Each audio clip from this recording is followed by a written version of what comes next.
today. I'm very glad that we're able to get together today here to have this event.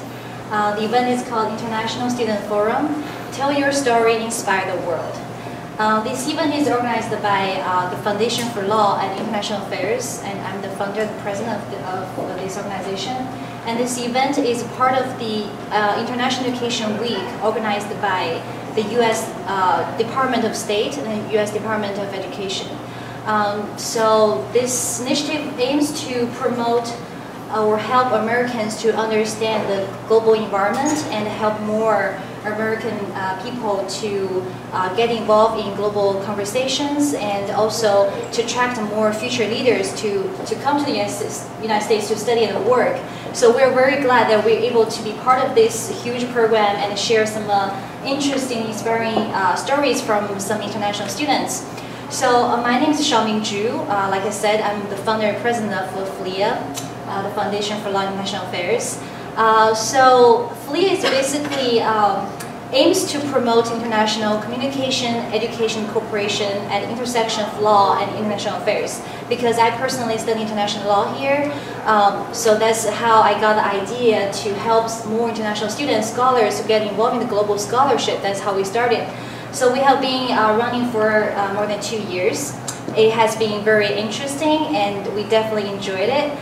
So I figure, besides the fields, at the intersection of international affairs, there are more people, more international students. They have also a lot of very interesting stories to tell the society here. So today we're very honored to invite 4 speakers here. Miao Qiangdai, he's a student at School of International Affairs. Abdul Kaf, right? Yes. Yeah, sorry about that. You study engineer here, right? Industrial. Yeah. Okay. Xiaoai, yeah, Moidar. So her name is very hard for me to pronounce. But this is part of the fun part of being an international person. You have to learn how to pronounce more names that are not your native language. So Moidar. Yeah. So she just graduated from Penn State Law School. Qingyu Ma. So he studied geographical information system. He's a PhD student here. So I'm gonna ask them to share their stories a little bit. Then I will probably ask them some questions. Then I will welcome questions from the audience. And we are also being live streamed today. And we're recording this event so we can. So first of all, there are some audience are watching it from other parts from all over the world, and we're going to record and play on some websites for people who are not able to watch it now, to be able to be here, due to like the time difference or the limited to locations. So hopefully our stories will reach more to people. Okay, so I think we're going to start with the Abdul story. You have a PowerPoint to play, right? So, hello everyone.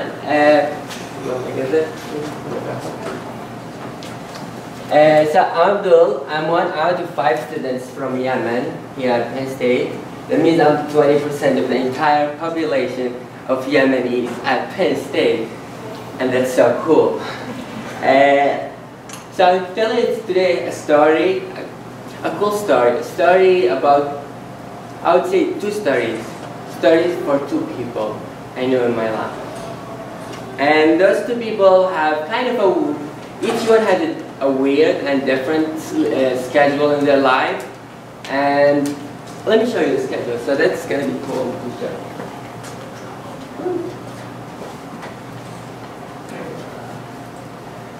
So, person A. Okay, person A sleeps 10 hours a day, plays video games for 7 hours, 3 hours for social media, 3 hours schoolwork, and like 1 hour for other stuff.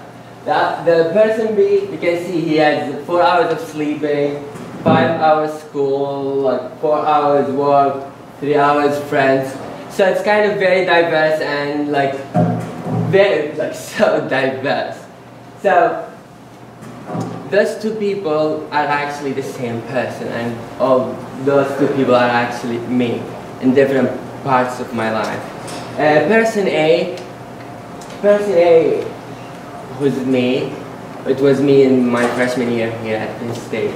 I used to spend all my time just video gaming and sleeping and trying to sleep and waking up and just video gaming while sleeping sometimes. It just gets so weird.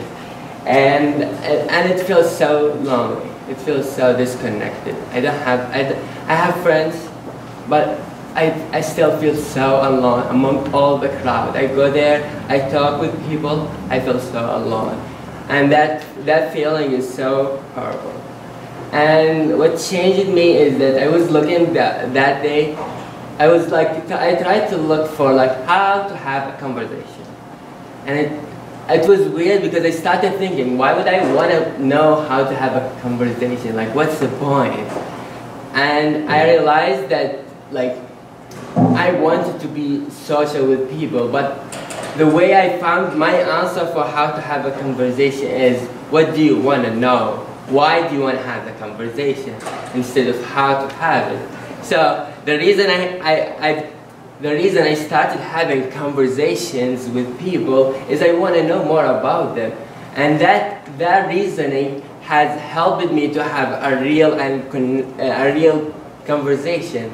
And since then, I started going to different clubs and organizations because I know how to have a conversation, because I want to know about people. It's so cool to know about people. And it's cool to see the superpower in each one of us. There's always a story. And when you hear it, it's just so powerful, right?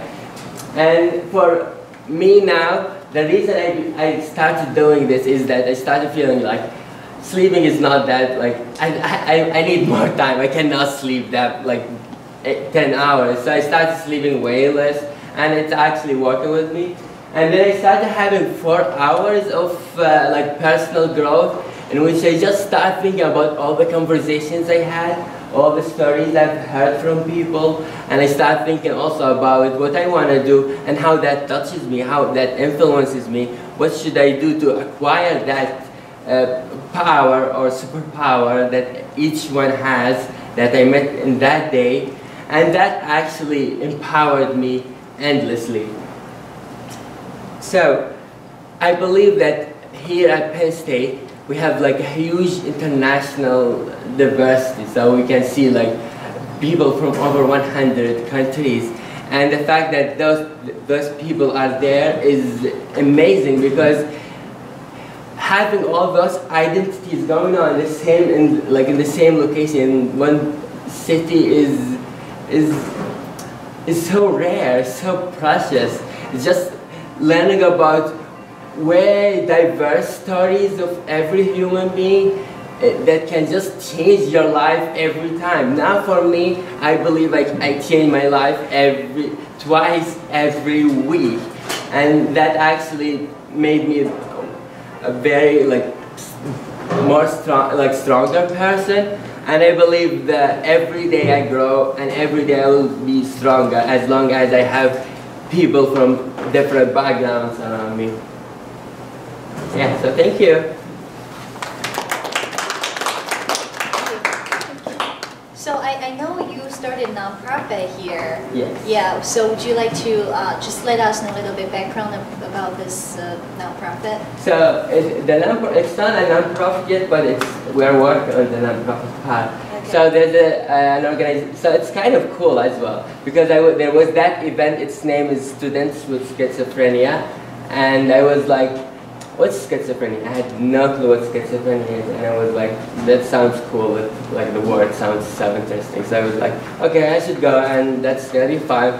So I went there, and I learned about schizophrenia, and I heard the story of the presenter about schizophrenia, Cecilia Macau, and I was like, I should do something. That's so it hurts me that there are some 1.1% of the human population that suffers from schizophrenia, and the rest don't care, or the rest stigmatize schizophrenia, makes schizophrenia sound so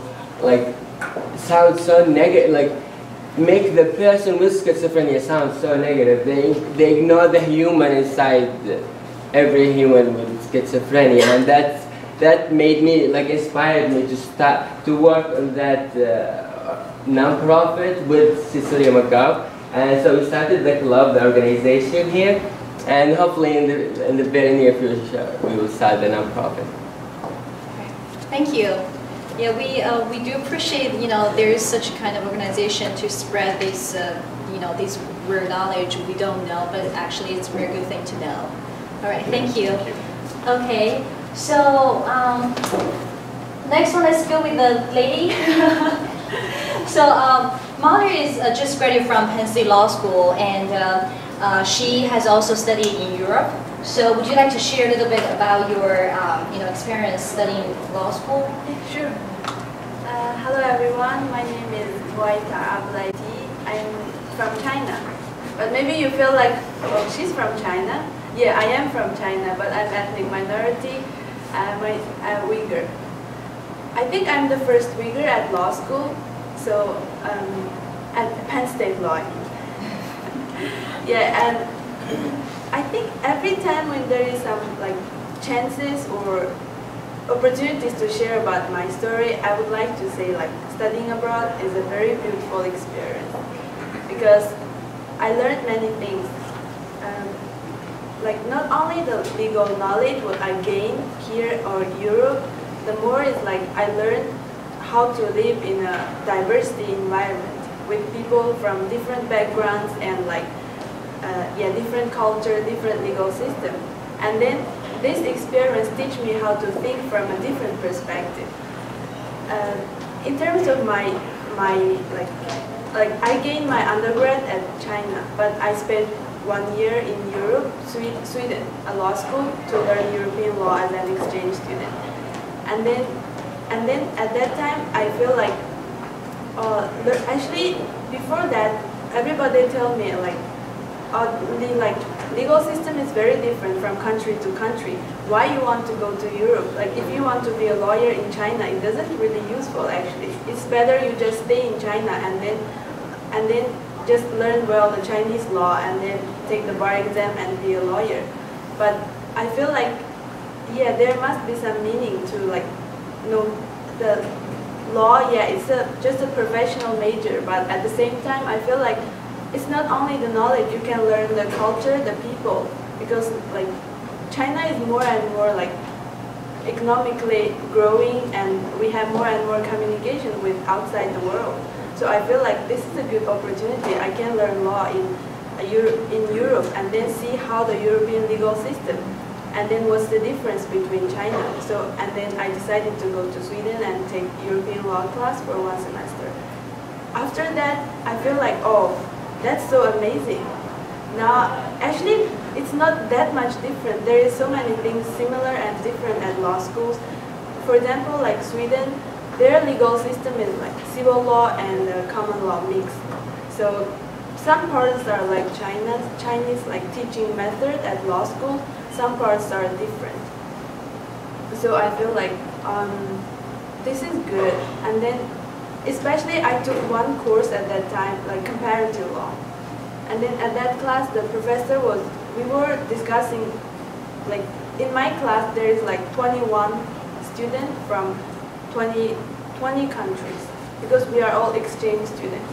So I'm the only black here in my class. Others are from 19 Europe countries. So every class, the professor would ask questions how about this in your country? And then I'm the only Chinese. So I think that time I learned more Chinese law before what I learned previous 3 years in my own law school. And then that really impressed me. So, and then I feel oh, this is really good. The law school, the education system, the teaching methods, everything is different. The professors was funny, and you can learn to speak. Actually, before going there, I was kind of quiet in my classroom. And in China, everything is the teachers are talking, and you don't really need to put forward your own idea. You just need to listen, and then that's it. And you just there is final. You take the exam. That's it. But in Europe, this class especially, the professor, every single class, 21 of us need to answer at least twice in the classroom to the different questions. That impressed me a lot, and then I gradually started liking this kind of method to learn law, like just randomly answer the questions and think through, brainstorm this kind of way. And then I feel that's kind of something I learned at Europe. After I back home, I decided to come to US to do my law school because I feel like I already studied in Europe. It's time to learn another legal system, so that's why I'm here.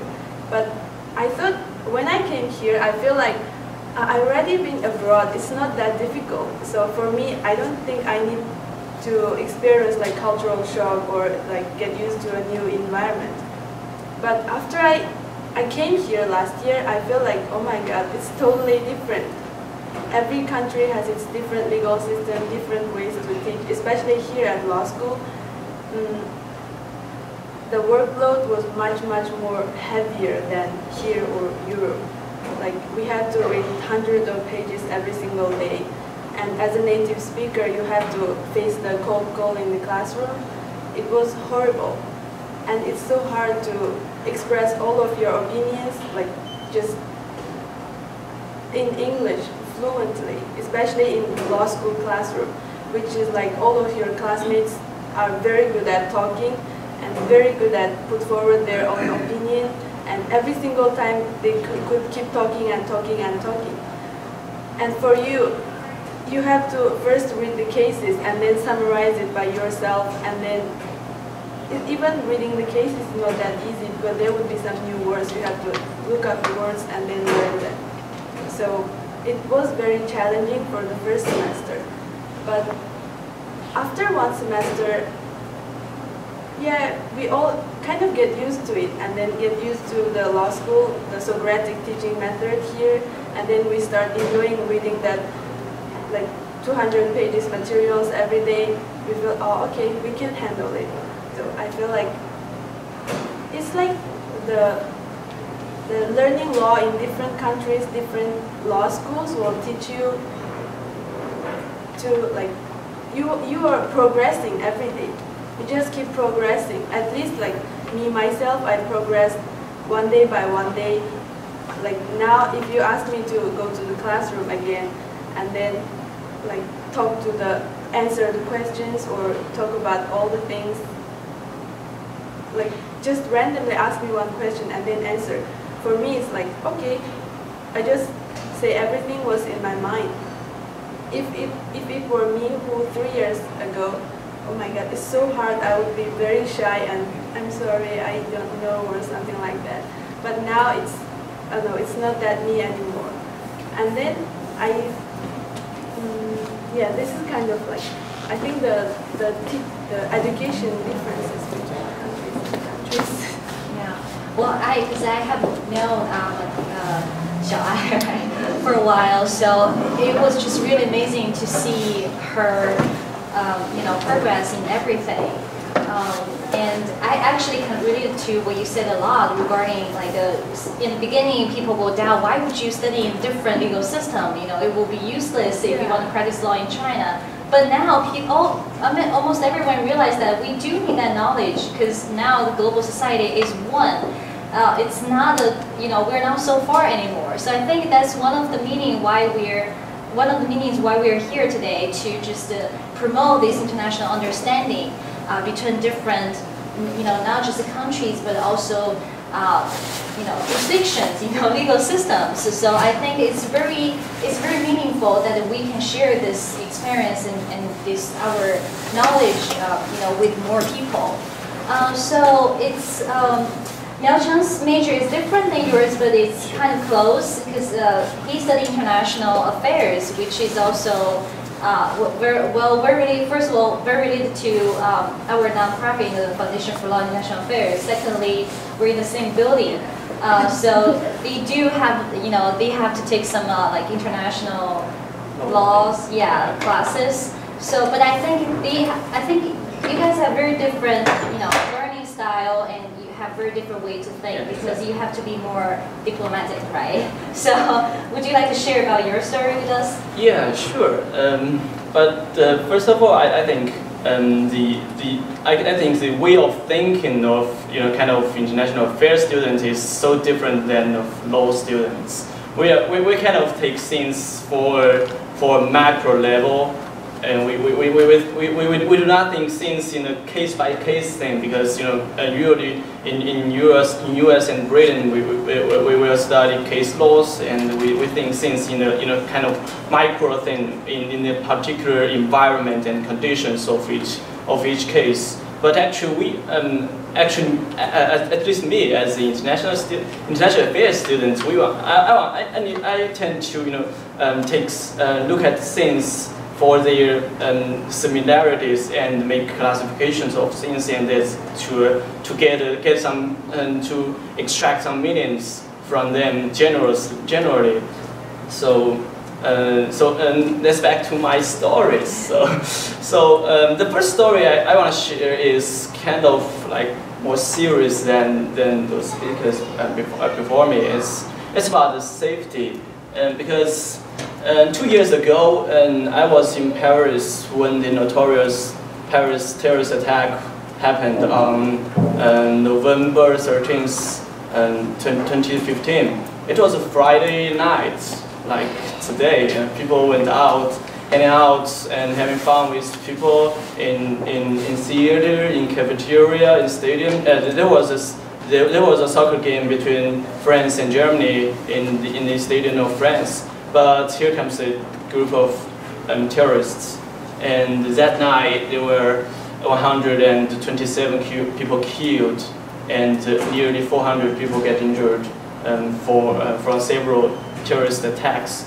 And people were just having fun with each other, and kind of the most serious attack was happened in a theater. It's called Bataclan, and the American band, the Eagle of Death Metal, is performing in that theater, and the terrorists came in and host its audience in the theater as hostage, and then opened fire with automatic gun and killed 89 people in the theater. So it's kind of shock to me because I was there in the city, and I know several blocks ago away from me there were guns open firing and bombing, and it's kind of shocking to me. And after that, the whole city was full with suffocating horrors. When one thing I still remember is that one day I was commuting in metro, and I don't know why people suddenly went running, and of course I followed them. I ran too. But when police come and investigate all the things, actually there is nothing in the metro station. It's just about people's fear. One people fear there might be something in that bag, and she or he went run out of the station, and everyone else saw that, and then people all just run out of the station. It's just like there were an attack about to be happening. So it's all about the fear. So I lived in that kind of fear for 1 month or two.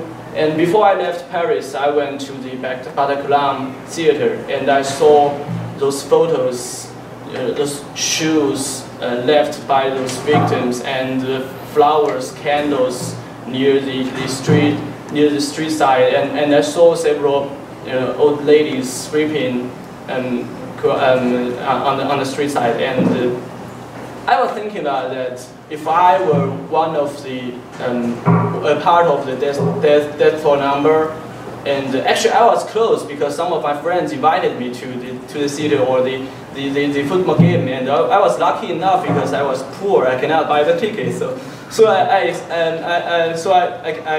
got my life, and I was thinking about it. If I was one of the victims in those attacks, what would happen to my family, and what would my family look like today? It's too tough a story for me to think about. So here those attacks is still happening in Alaska and New York, and things are still happening. So one thing I want to say is that for us as international students, we study abroad, and it is of course necessary for us to have fun, to enjoy our lives. But first of all, please make sure you are safe, because you are the treasure of people who love you, and you have a bright future. And please be safe. And that is kind of my first story that I want to share. And another thing, it's kind of not that serious now. And I want to talk about the identity that as the two speakers just mentioned, because it is special for international students, because when you come to a foreign country, actually people will take you as a representative of your motherland, right? And there are stereotypes that people take for certain country. For example, I am a Chinese, but I hate math too. it's yeah, right. Every time. That's my feeling. Yeah, because every time people met some mathematic problems, they will come and say, how can I solve those equations? I don't know neither. Don't ask me just because I'm a Chinese. Not all Chinese are good at solving esoteric mathematic problems. It's kind of like a stereotype, but as an international student here, I can tell people, not every Chinese are good at doing those things. See me. Or play ping pong. Yeah, and I don't play ping pong at all. And moreover, maybe just because of those terrorist attacks happens all the times, people tend to fear Muslims. People tend to think about to relate them with violence, with kind of bad things. But actually, I have a lot of friends from from Arabic world, and they are so nice and gentle and humorous. They are not violent at all. So, actually, my friendship with them indeed changed my view of those Arabic world, those countries about Muslims, and I think it's not that the thing that shows up on television or any other medias. It's people are people, and we are friends. And actually, I don't know, sorry. Abdul just changed my mind for Yemen. Yeah, because before I saw him, I guess Yemen is just like a country so remote for me. I know nothing about it. And after I saw Abdul, right, and I know that Yemenese people are so confident, right, and they're so good, and they are open, and kind of like that. And so this might be the point that the point of being the international students here.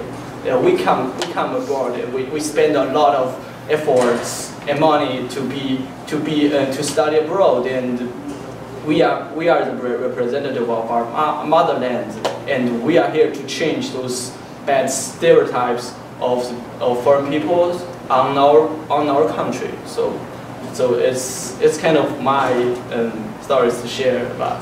Thank you. Thank you. Actually, yeah, I really agree with what you just said. One of the motivations why we're doing this today is because I really feel a lot of international students are actually really ambassadors, because we carry our own culture and go to another country, and then we share our culture with the people, and where you are in residence, or with people from other countries. It's really, it's really us, the people who are promoting this global, conversation, who are making the world closer and closer. It's really us. And then on the other hand, the security issue you just mentioned is really, it's hard. Yeah, to it's say. sometimes It's hard to say. you look at these news, it's really heartbreaking, right? I think Well, sometimes we feel war or terrorism is really far from us, but actually everyone like us, actually I think we can do a lot. We can do much better than what we're doing now to help the world to become more peaceful. And we just like how we treat people not from our own culture, how we treat people, how we show other people the respectful manner from another country. Are we going to have a peaceful and pleasant conversation with them, or are we going to just use our bias against them? I mean, when you have the bias, actually you're already starting a war, in a lot of ways, because you are just making people more distant from each other. So I think that's the benefits we are having as international students, because we can actually help to resolve this kind of global challenge. Well, this is like in kind of the real world, like the security issues. But for some people, they might feel like it's more like a dream to be, let's make the world more peaceful, Meanwhile, I know a lot of people are just striving to make our own life much better and to make our experience more rich and in a lot of ways. So I'm going to introduce our next speaker, Qingyu. He actually has a very interesting experience because he co-started a company in the United States. So I really want to know, as an international student, how did you start this, and what are the what is the process since you started? So actually, I started actually not I myself started a company. It's about a story 2 years ago at a conference.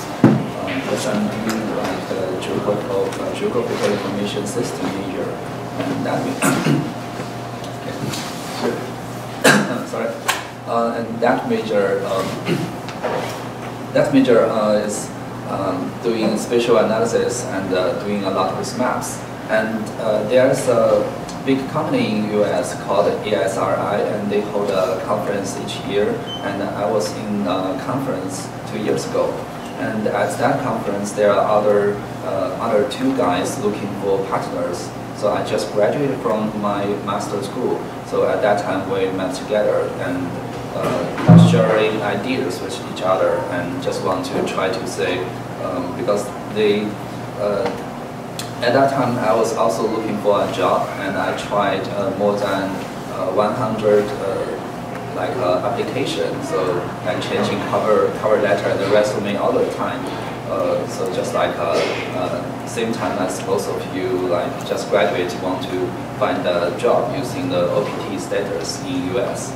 And they also say, okay, since you are apply jobs right now, why not be your own boss? So you can also try to work on your own and make a life by yourself. So. And I think that's a nice idea, and why not? Because one benefit is one of my business partner is a U.S. citizen, so he actually has the most of the power to get a legal right for the company. And actually, the company right now, like in the 2 years, it's like. All of us, like 3 people, one from China, one from US, and one from Europe, which is Austria. So we are always joking like we are from 3 different states or 3 different continents. So actually, I think that's also kind of like a diverse communication with each other, because. After that conference, I went back to New York, because at that time I moved to New York to live there for 1 year. So for the most of the time, one is in California time, one is New York time, and one Europe time. So we need to figure. It's really hard to figure out a time for all of us to do work on things on online conversation through Skype. So I think that's also. Kind of interesting experience I had before. So So the most time of Skype can last like 8 hours. It's like I got up in the morning around 9, start to Skype, and quickly have a noodle in the middle part and continue until 5 p.m. So I think as for in order to start up a company, from my experience, it's kind of like a little different from others because I'm working right now kind of like a part-time working on that, because now I'm doing my PhD here at Penn State. I'm probably going to next place to continue my PhD study, and my partner also works as a teacher to teach lectures. Each year he would have around 100 students. So in this kind of cooperation, I think online communication can be quite enough for us for right now. And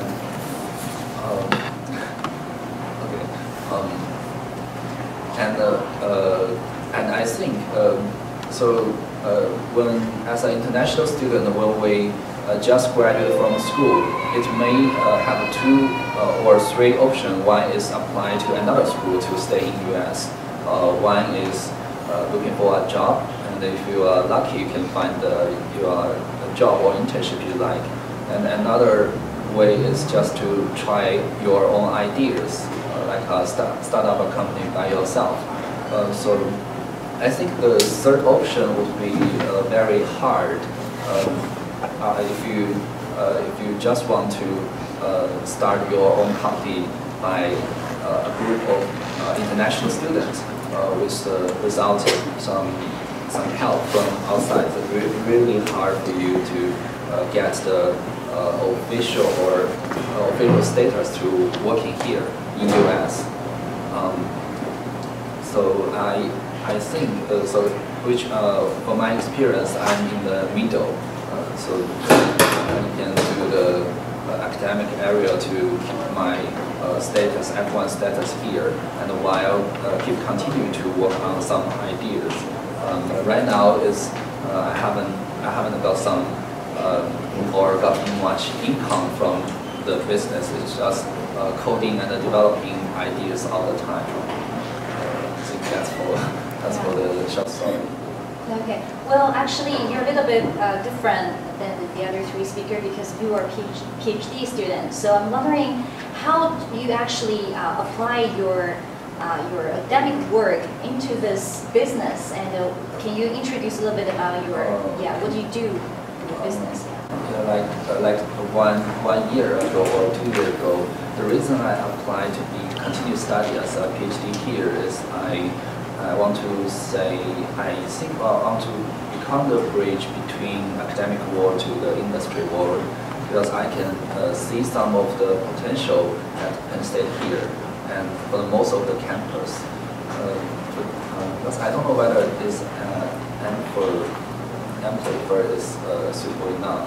So Penn State is like very diverse, just like I mentioned just now, supermarket. And you can find all the measure you need. If you need this kind of support, you can go to the other part of the campus to find someone to help you. So I think that's a good part. And also you can find a lot of chance to cooperation between different interdisciplines. And after that, so there need some guiding or someone who already tried to put some idea from school or academic research to the real industry world. So I think this can happen for most of the cases if you want to make sure your research can benefit the society or the world. So for I can raise an example because my major is GIS, so I'm mostly doing spatial analysis all the time, playing with maps. And because next year I plan to move to Virginia Beach, and at that place I plan to purchase a house because I don't to get a loan to purchase a house. I don't want to rent a house. So due to that reason, just as you mentioned, students need to try to be safe at first time. Sure. So the first time I did is spatial analysis about the safety map I created using my knowledge. So I explored the demographic data in the location I haven't been there.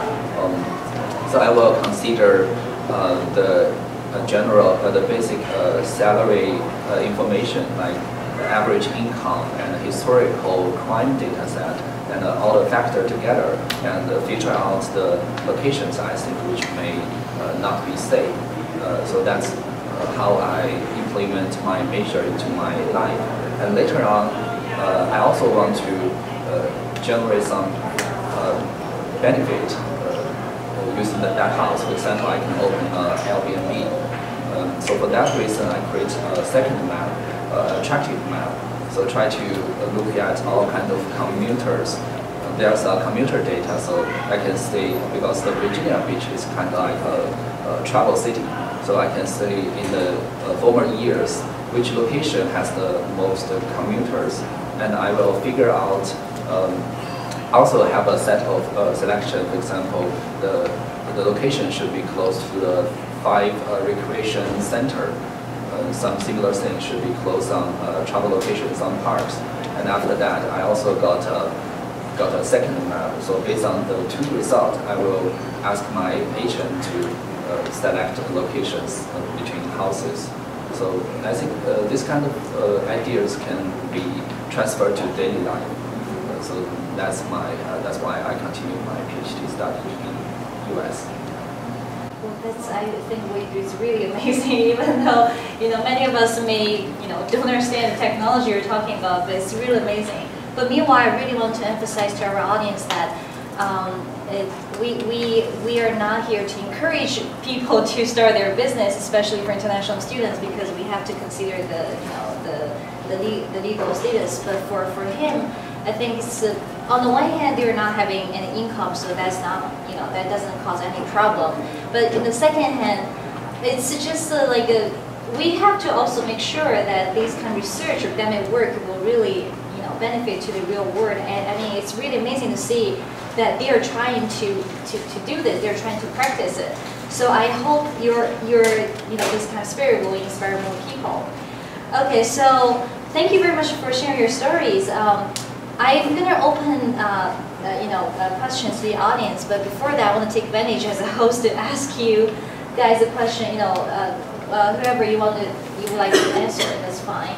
I really want to know what you think is the most difficult thing for you in the United States as an international student. I mean, if you don't mind, you can all answer this question, because I think it's really important for other students who are not here yet but want to come.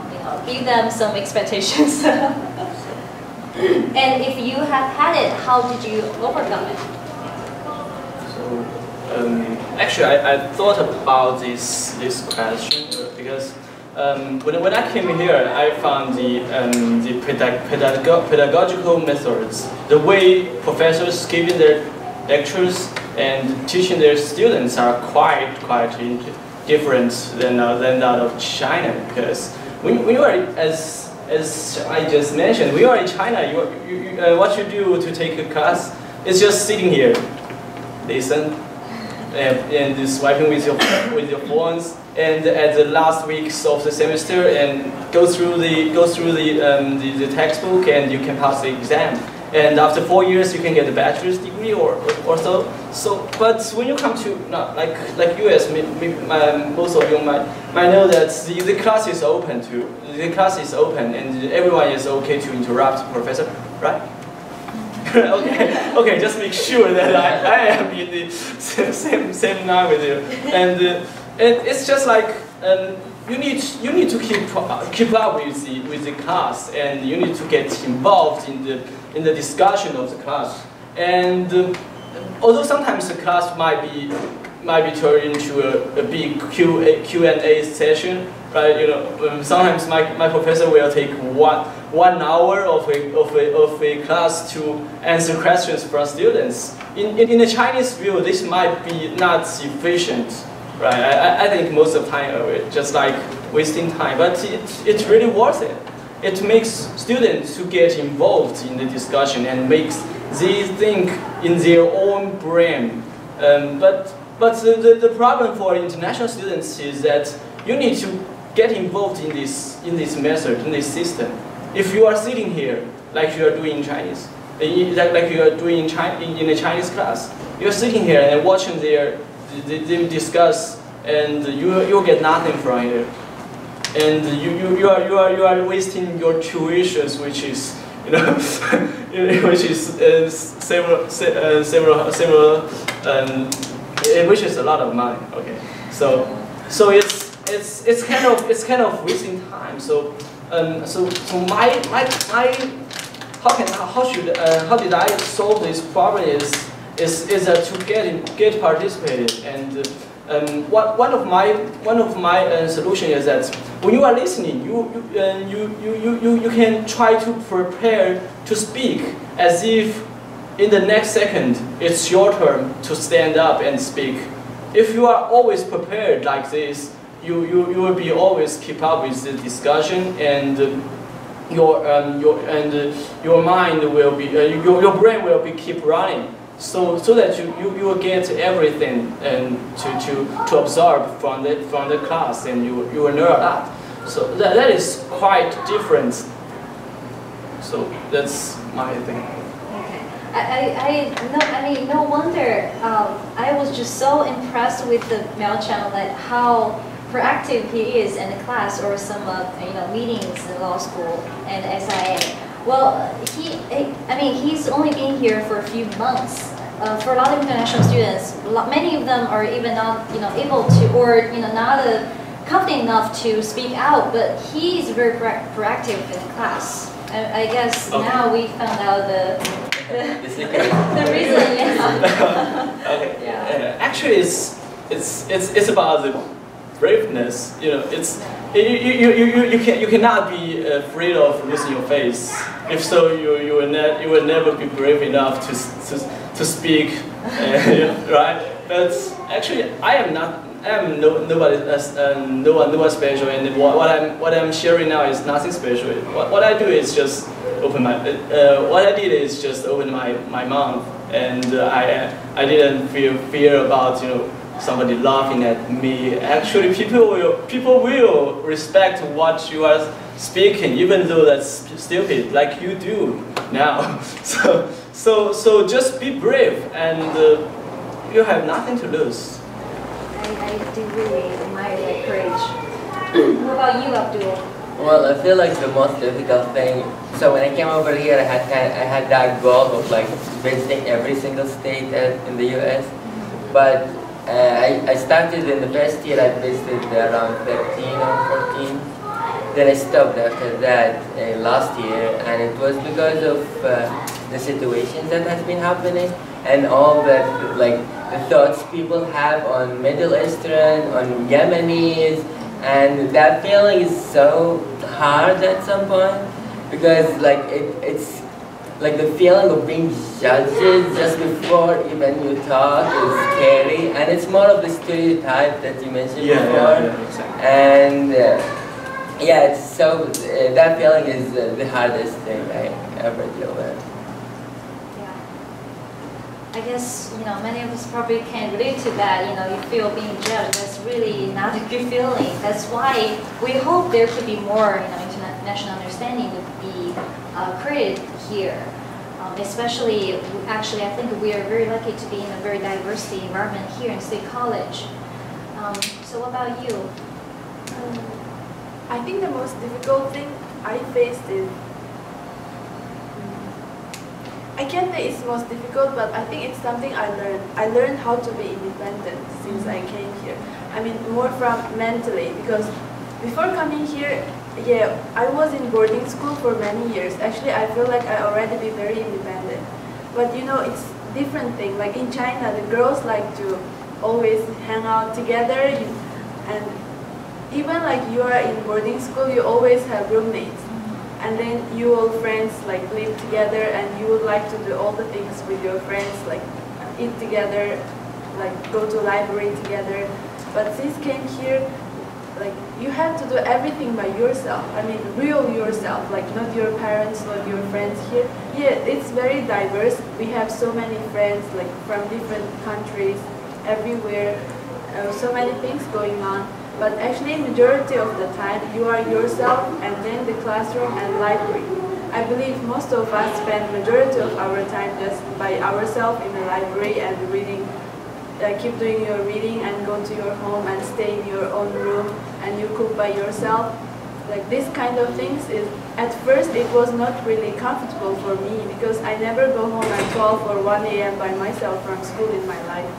But after I came here, especially after start studying at law school, finish reading, and you have to do all this all by yourself. Like, and then I gradually start getting used to it, and then start enjoying like, oh, it's different. I can live by myself, I mean, real myself, just me and my room, and I can come back from school at 12, things like that. So, yeah, I think this is something I learned and grew up. So get out of your comfort zone, comfort right? zone. Yeah. Okay. So what about you, Jinky? I would say for me, I have a little different kind of, because currently I'm doing a PhD. I think for me the most difficult thing is to find a PhD research topic and as you like. That's the most difficult for me.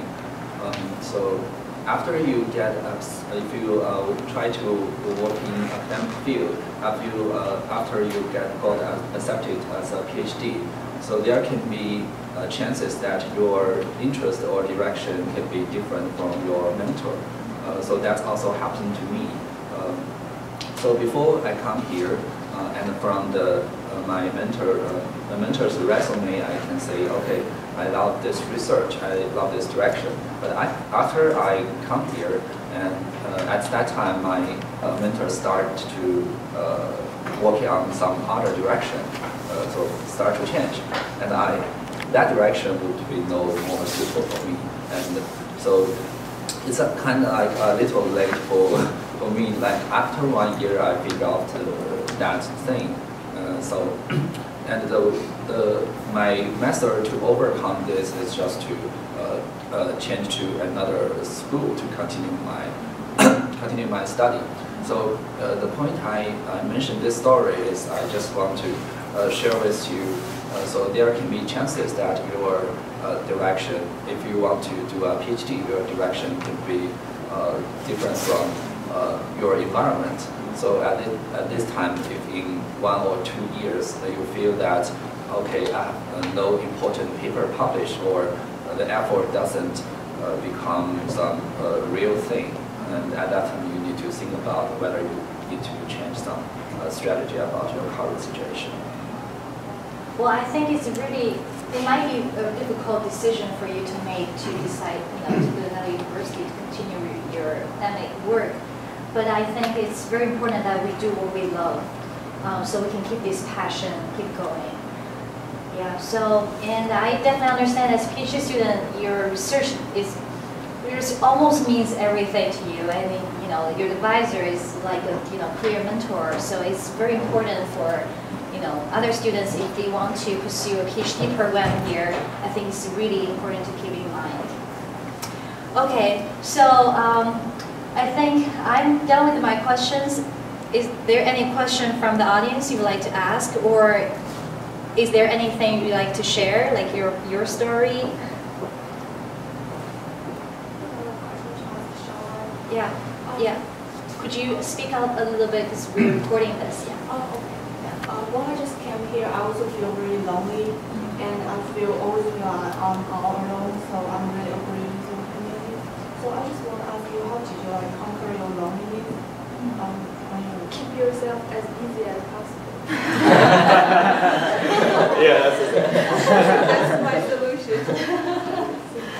So that you can forget about the Yeah, loneliness. you don't have time to be lonely. Even in the bus, you are just busy, you want to sleep. Just no comments. Well, yeah, I see, a lot of people can relate to that, right? It could be a very, say college is a very interesting place, but it could be really, lonely sometimes, because it's kind of a college town. Especially if you're doing graduate program, you will kind of feel maybe not so interested in those, college students, games or events. So I think it's really awesome that how you find out the solution to keep yourself as busy as possible. Yeah, but for me, I think, potentially you can also find your peers, like, find some organizations where you can build a network, and like this, after this event, we're gonna have a social networking, like happy hour here. You can drink coffee and have some cookies and talk, where you can find friends, and hopefully, we can hang out later. Have some conversation, just talk about our life. Even. I mean, in the United States, people don't like to share their personal life so much, but as international students, I think we are a little bit different. I mean, not all of us, but from some cultures, we like to know more about your life, to know your background. So it probably could be a good idea to just reach out to more people, right? So you have a question as well? I have a question to add. It's about how I'm surprised to see your change from the first year to now. And actually, when I first come here, the person A you described it out is quite similar to me. And at that time, I feel loneliness and rejection to the social net connection. So, what the method you use to be more involved in a society like Penn State. I know you enjoy to like entering a lot of organizations and do a lot of works. Like when I first come to Penn State, there's you and Sure. yeah, sure. Yeah. I meet you guys first, and you help the international students to connect with each other. So, what's your method to change?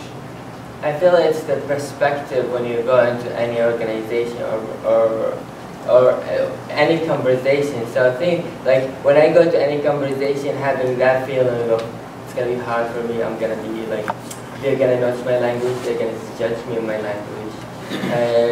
I'm not gonna speak well, so I'm not be able to share my thoughts. That's gonna be hard. So those thoughts are scary because they stop us and they make us get rejected before even being actually rejected. And I feel like the perspective of like I am different than everyone here, and my voice is different, and it's so unique and it's so special. And that thought itself is powerful. It just makes you able to speak. And like sometimes I had that fear of like my language is horrible and I will stop at some point. I will just have no way to like say one word I have in my mind or so. And it's okay. We are learning another language. It's like we have two different languages. So like getting rid of that fear is the first step. And as you get rid of that fear, just go for everything that you fear, like in terms of interaction with people. And that's the start. You just get rid of the first one, and then the next, and everything becomes simple at that time. Thank you. Yeah. Can I add on to that? Yeah. I totally agree with the idea that when you are feeling different or strange, actually you are not strange at all. You are just unique, right? And somebody may laugh at it, but actually it is true. And it's not about only the language, and it's also about kind of your hobbies, your interests, and everything in your mind.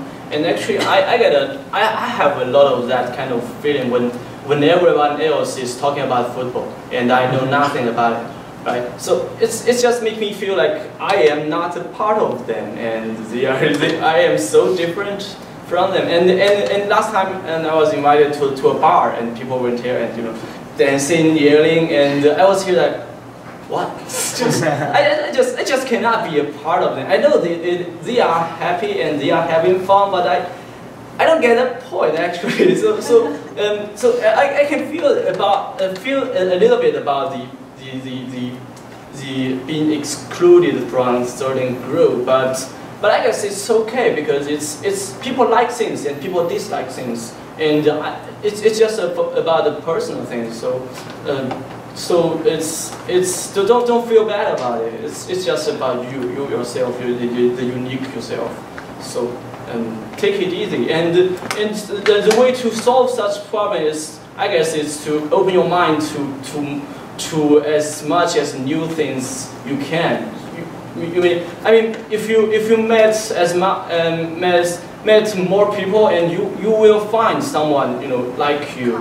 Yeah, something you share in common, and you will get a group or part of or a circle of person that you share your interests, share your minds, and you will get your identity. So that will be feel better. So the thing is to get yourself open to anything else. Try it, even though you don't know it. So next time if you see our posters in the campus, come and see us. There will be new people here, and you'll get the opportunity to meet new people and to get new ideas and to explore your life.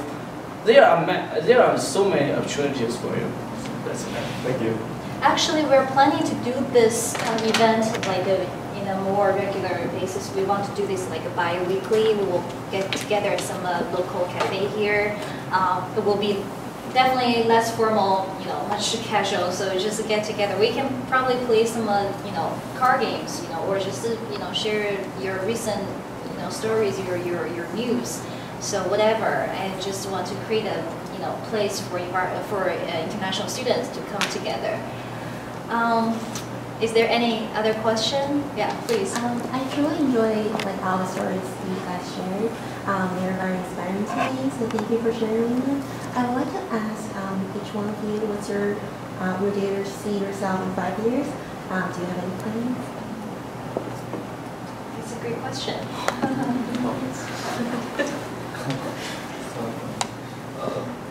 So after 5 years, I just want to graduate as a PhD student.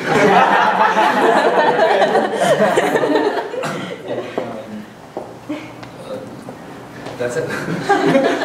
Okay. For me, actually, pretty much same. After 5 years, I wish I graduated from my JD and then start my lawyer career. That's it. For me, after 5 years, I might be somewhere in Africa because I wanna. So after graduating, I would go back home for a while, but then I would start traveling around, working at any job, like maybe cashier, finding any place, maybe being homeless sometimes. I just want to go and explore every spot in the world. So maybe Ghana. Sure. Yeah. Yeah. Sounds awesome. Yeah, for me is, I guess I will be in a PhD program in 5 years, and that is the kind of my planning. And I really want you to dig into the field that I have chosen now for my research, and I really want to be an expert in that field and do something really meaningful, and earn some money, right? And I might think about to apply for a university that is in Europe or somewhere else, because I guess I got to learn some.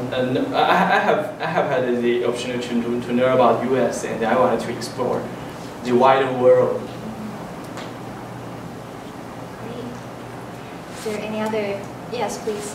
If you all could go back in time, and if you could change something, what would you want to change?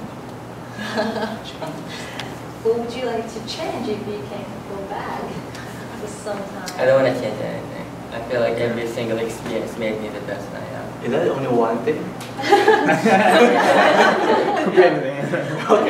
Okay. if there's only one thing I can do, actually I want one more things. And the one thing is that I really want to get a gap year to see a wider world, because when I was applying for a graduate school, I found that what I know about the world is so limited, and thus my choice and my options are also limited by myself. So if I have the chance to explore the world in advance, and I will know more information about the world, and I will know more opportunities, and that I can apply to, or I can choose. But it's okay. I like Penn State. What about you two? Actually, I have an interesting experience. When I was sophomore, I was in a volunteer program. Actually, the program was going to Kenya, the SLAM, to help the kids. But because of some reasons and my parents' rejection, I chose to go to Malaysia instead of Kenya. Since then, it's always a pity for me. I always want to go to Kenya, but I don't have any reason or chance to go until now. If I could back 4 years ago, I would persuade my parents and still chose to go to Kenya rather than Malaysia. For me, I have never think about that question, so I think I'm quite grateful to met all the people I met right now at different cities. So if I think I want to change something, I would think if I change something, I'm probably not going to meet those friends and those places. So I think maybe for me, I had better not to change. Cool. All right. Any other questions or comments or stories? Another question? Yeah. About the internship question, because it's an important question for international students. And my question is, what effort did you put to yourself, like in an internship, make yourself more special, like let company choose you rather than others? Like, for example, if you start a company, what effort did you do to make your product special or connect to the client, something like that?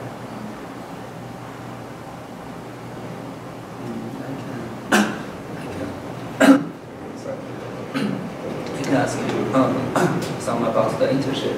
So I did the internship this summer at the big mapping company, the most biggest one. And the effort I made is just one important thing is to you have a cohort, so there will be a lot of other interns. So you need to keep a good relationship with some of them you like. If you can play around with and have a group of young people hang out together, that's one important thing to also at that time make your life interesting or make some fun. And second thing is, I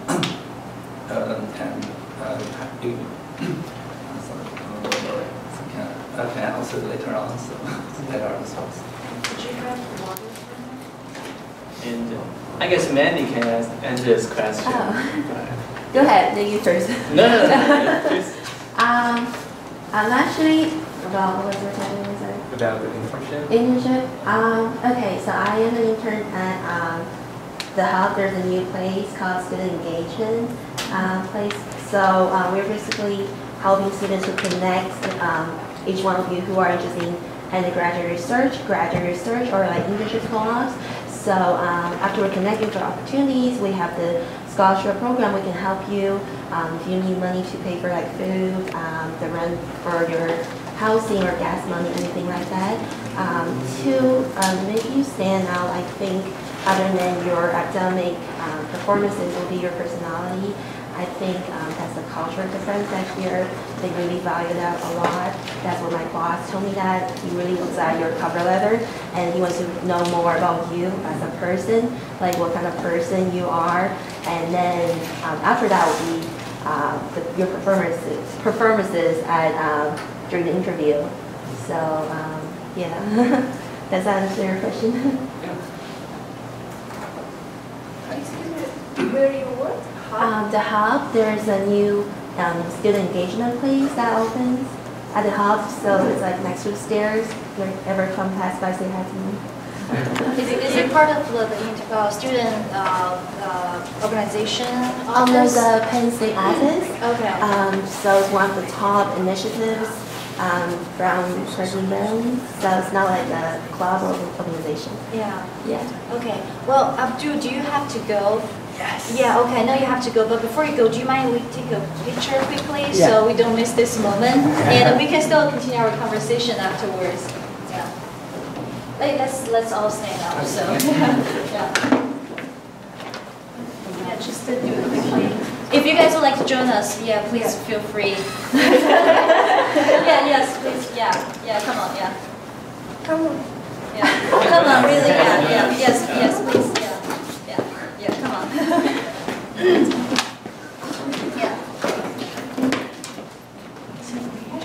You don't have to like. Yeah, let's, yeah, yeah, you can stand in front, yeah. Oh, okay. All right, thanks for the volunteers. All right.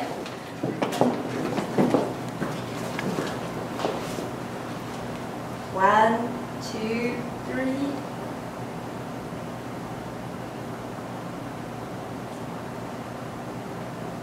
Okay. Okay, all right, thank you. That was it.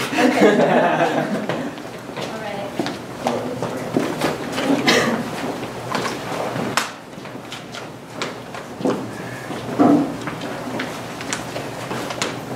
All right, so are we going to continue the conversation about the internship? Do you guys have any other?